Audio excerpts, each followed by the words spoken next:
Today, we embark on a riveting journey into one of American history's most shocking espionage scandals. Join us as we unravel the intricate web of deceit spun by Aldrich Ames, a former CIA operative turned traitor. From his humble beginnings to his eventual downfall, this is the story of Aldrich Ames, the betrayal within. Welcome to World at War, where history's secrets are unveiled and the intricacies of espionage, politics, and intrigue are comprehensively explored. In his global CIA career, Aldrich Ames recruited Soviet spies, but it was in Mexico City that his descent into betrayal began. Meeting his wife, Maria del Rosario Casas Dupuy, there proved pivotal. Fueled by greed and with Rosario's aid, Ames sold secrets to the KGB in 1985, triggering profound repercussions for American intelligence. Join us as we unravel Ames's transformation from CIA agent to Soviet traitor and the fallout of his actions. As we explore Aldrich Ames's journey, you must know his betrayal involved leaking many highly sensitive secrets to the KGB, including classified information on intelligence operations, covert operatives, and espionage tactics. These secrets encompass details about CIA agents operating in the Soviet Union and other hostile territories, compromising their identities and putting their lives at risk. Additionally, Ames disclosed valuable insights into American intelligence gathering methods, allowing the KGB to effectively evade detection and counter U.S. efforts. Acknowledging the genuine possibility of a mole within its ranks, a team known as the Special Task Force was assembled to hunt down it, leaking information to the Soviets. The team, led by Paul Redmond and including Jean Vertify, Sandra Grimes, Diana Worthen, and Dan Payne, began to investigate all the compromised operations to try and identify commonalities between them. Ames's actions raised suspicions among colleagues and investigators despite his pivotal role within the CIA. Reports surfaced of his lavish lifestyle, far beyond what his salary as a CIA officer would afford. Additionally, colleagues noted his disregard for security protocols, such as leaving his office safely unlocked and receiving unusually high calls from Soviet diplomats. Yet, despite these red flags, the CIA's response remained sluggish. Even when an observant colleague reported Ames's suspicious behavior in 1989, the CIA's Office of Security failed to take decisive action. This reluctance to act allowed Ames to continue his treacherous activities unchecked, contributing to the extensive damage inflicted upon American intelligence. By 1990, the CIA was confident of a mole's presence but struggled to identify them. This uncertainty halted Soviet agent recruitment, casting doubt on the agency's security.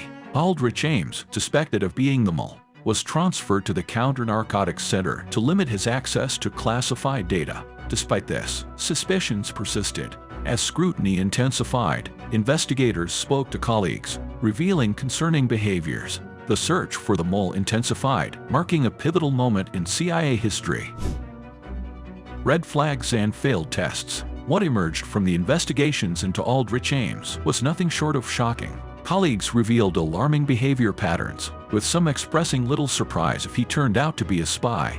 Reports detailed how Ames routinely flouted authority, left his office safe unlocked, and received an unusual volume of calls from Soviet diplomats. Moreover, his conspicuous display of wealth raised further suspicions. Despite these glaring red flags, the CIA's Office of Security chose not to pursue the matter. Nevertheless, in adherence to agency protocol, Ames underwent a second polygraph test in April 1991.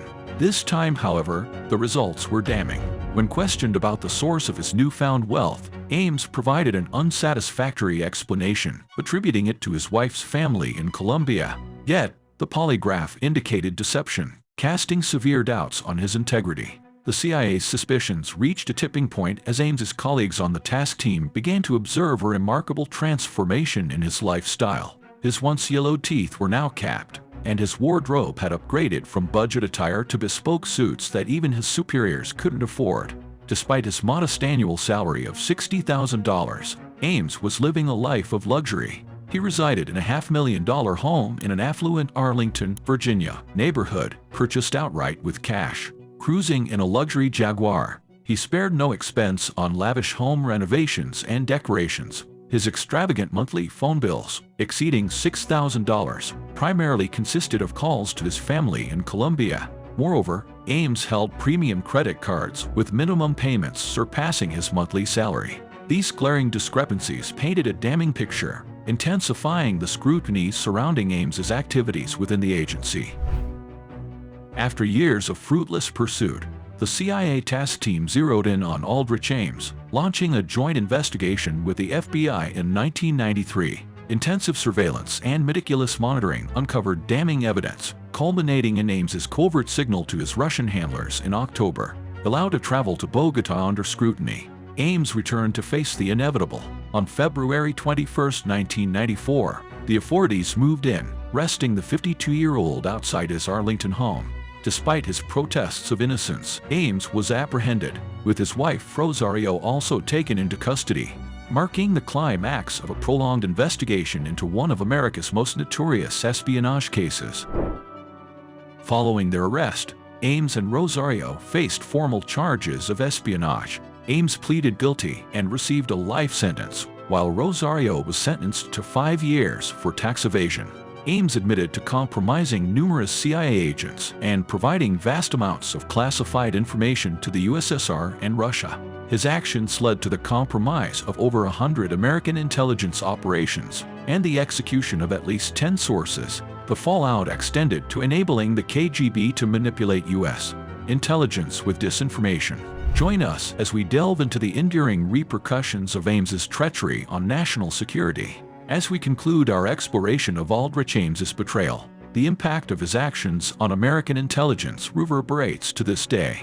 The staggering scope of compromised operations and loss of life serves as a sobering reminder of the grave consequences of betrayal within the ranks of national security agencies. Join us as we continue to uncover stories of intrigue, espionage, and the enduring quest to safeguard our nation's secrets. Thank you for watching, and stay tuned for more insights into the world of espionage on World at War.